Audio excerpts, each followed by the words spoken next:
Hi, good morning. I'm Pam Fox at pamfox.org and Quasi Yoga with Pam Fox on Facebook. Whew. Having technical difficulties this morning. I usually do. Okay, so this morning I'm going to be talking about the question, how much protein do we really need? This is a question I get asked a lot as a plant-based eater. More so I get asked the question, where do you get your protein from? And I usually just tell people I get it from my food. Which might sound kind of sarcastic, but it's true because I'm on a plant-based diet. All plants have protein in them. I eat a variety and an abundance of plants, so I easily meet my protein needs on a plant-based diet. But how much protein do we really need? So if you were to go onto Google right now and just Google that question and then do a little bit of research, you're going to get kind of a lot of different answers because there is some controversy over this topic about how much protein does the human body really require. Protein is a macronutrient. In foods, you've got protein, you've got carbohydrate, and you've got fat. So it's one of those macronutrients, and it is known as the building block, for our muscles and bones. So it's an important component of our diet, obviously. But again, there's this controversy over how much protein we need, and I don't really think there should be, but there is, unfortunately. So the general consensus for protein is that we need, hi Sherry, we need 0.8 grams or 0.8 grams of protein per kilogram of healthy body weight. And so what that kind of breaks down to, again, these are averages, is 45 to 55 grams of protein per day in a healthy, or not in a healthy, but in an adult person. So again, these are averages, 45 to 55 grams per day. And so what does that mean?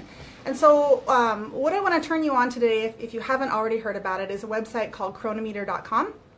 And I really, really love this website. It's not something that I do all the time. In fact, I don't do it at all. But when I first became a plant-based eater, I went on to Chronometer, I created a profile, and what it allows you to do is get a complete nutrient breakdown or profile of the food that you eat in a day. So it's going to tell you your carbohydrate and your protein and your fat and how much fiber and all of your vitamins and minerals. It's going to break that down. And what you can do on there is you can, when you're creating your profile, is you can indicate which type of a diet or which style of eating that you prefer. So it has ketogenic on there, and it has paleo, and it has, just kind of these general averages from the RDA, again, that 45 to 55 grams of protein, so that you meet, whatever it is you're trying to accomplish. So you can customize that if you want to, or it's just going to give you these generalized recommendations. So check that out, chronometer.com. It's really easy. It just takes you a couple of seconds. It's spelled with a C, Chronometer, C-R-O-N-O. This takes a couple of seconds to build a profile on there, and then you can add your food in. And really, like I said, when I first started doing this, I didn't do it every day, and I didn't do it certainly for every meal, but I just did it for a few days to kind of see, kind of where I was at and see if I was meeting my protein needs. Because that's one of the things when people go on a plant-based diet, that's one of the main concerns is, am I going to get enough protein? So these are some general consensuses. Obviously, if you ask different people, you're going to get different answers depending on kind of where they're at. The paleo advocates are going to advocate a lot more protein than this, and then the plant-based advocates are going to say you really don't need that much. So one of the things the World Health Organization, our country, we come up with these, RDAs, the recommended daily allowances, and one of the ways they come up with these things is they look at the scientific research, they look at the data. And one of the things they look at is babies. So when a baby is growing, they're a growing human. Hi, Becky. And they drink their mother's breast milk. And so you can look at breast milk and see how much protein is in that breast milk. And it's about 2.5 grams of protein per 8 ounces. That's how much protein is in breast milk. And babies will consume a variety of, servings of breast milk depending on the age of the baby, but between 19 and 30 ounces a day is how much breast milk a baby can consume. And so that comes to about 6 to 9 grams of protein per day. So a growing baby is consuming about between 6 to 9 grams of protein per day. So that's a lot different than that recommendation of 45 to 55 grams of protein per day. Big difference. So this is just one of the things they look at. Just let me look at my notes really quick. When the World Health Organization originally, started coming up with these recommendations and looking at these different studies, they actually first came up with the recommendation that we need about 2.5% of our daily caloric intake to come from protein, which is really low. And then they increased it to 5, and I think now it's up to around 8 to 10%, which is about what our country's general recommendation is with that, 45 to 55 grams of protein. So, so that's their recommendation today. About 8 to 10% of your daily calories come from protein. Now, for a person who's on a plant-based diet, just eats plants, they're just getting their protein from plants. Going back to Cronometer.com. When I first did it, I put in, started putting my foods into there, and I noticed I was meeting my protein requirements in one meal, like by the time I finished my breakfast. Now, when I first went on a plant-based diet, I ate a lot of food. I was consuming very large quantities of food. I still kind of do, not as much as I used to because I've become more of an intuitive eater, but I was just trying to really make sure I was really eating a lot of calories from plants. And so I was meeting my protein requirements by breakfast. And then I went in this morning and was just kind of playing around with it. I put in a general, kind of an average meal of something I used to eat back when I was following more of a paleo-style diet to manage my weight. So 2 eggs, 2 pieces of toast with butter for breakfast, a yogurt for lunch. Yes, I used to eat yogurt for lunch. That was all I ate. Sometimes all I ate was yogurt for breakfast and yogurt for lunch. I don't recommend that. But I was trying to manage my weight. And that was about right in that recommendation. And then a Chinese chicken salad for dinner. So the eggs and toast for breakfast, the yogurt for lunch, and a Chinese chicken salad for dinner was about 45 grams of protein. But that's not a lot of food. That's not a lot of food, but I was meeting that protein requirement. Come back to plant-based eating. A breakfast like yogurt and soy milk and nuts and fruit, in that, not yogurt, oatmeal with, fruit and soy milk and nuts and seeds and that kind of a thing for breakfast, and, some chili and rice and avocado for lunch. And again, I've already exceeded my protein needs by lunchtime just on a plant-based diet. Beans obviously are a high source of protein. Okay, so what's the big deal? So why should we worry about protein? Well, in this country, we seem to have an obsession with protein. I mean, wouldn't you agree that we seem to be, I probably can't go a day without hearing somebody talk about, I'm making sure I get enough protein, or I ate this and I made sure to get in the protein, or I bought these bars and they're fortified with protein. It just seems to be this kind of obsession with protein, and people are consuming a lot of protein. Again, these averages, needing to get, 10% of your daily caloric intake from protein, which, by the way, on a plant-based diet, that's about what you get, easily, about 10%. But trying to get meet these recommendations. Oh, I just lost my train of thought. Excuse me. That's what happens when you're live. But I'm going to find it. I'm going to find what I was talking about. Oh, so what's the big deal? So many Americans consume upwards of 50, 60, 70% of their daily calories from protein.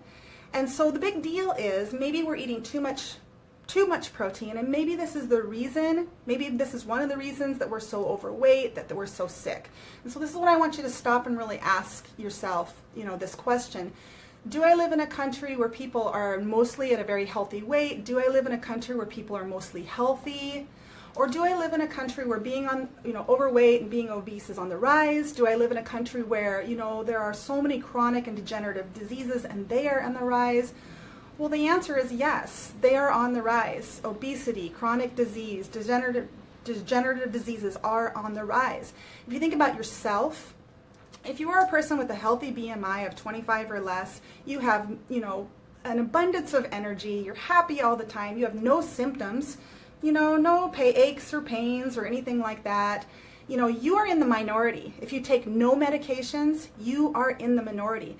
Most people have all of those things. They're overweight, they're tired, they're depressed, they're taking lots of medications, and beyond that they might have aches and pains and digestive, disorders, and so on and so on and so on. That has become the norm, unfortunately.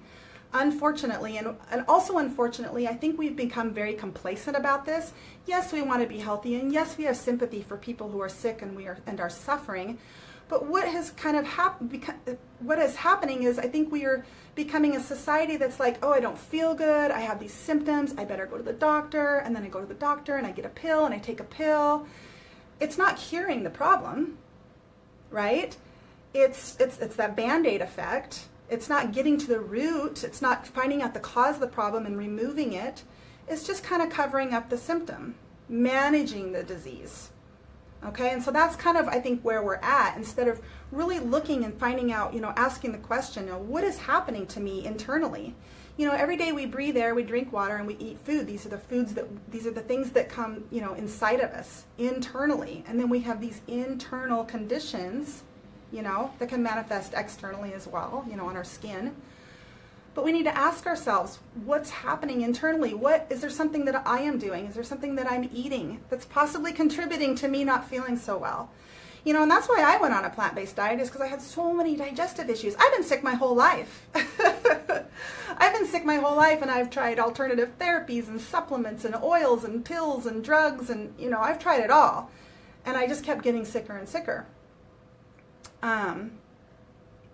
But when I went on the plant-based diet, I removed the meat, dairy, and eggs and the junk foods, and I got better. So I removed what was making me sick, and the illnesses just went away. Sounds pretty awesome, doesn't it? And you'll never know if a plant-based diet can do this for you unless you try it. You can listen to what I'm saying and be like, well, yeah, that worked for you, congratulations, but I don't know. And that's the way I felt for a year, when I was considering trying this plant-based diet. I was listening to so many people's other testimonies. They went on a plant-based diet, and this is what happened. This disease got better, and that disease got better, and I reversed my type 2 diabetes, and I reversed my heart disease, and I cured my cancer. Sometimes really big, it saved their life.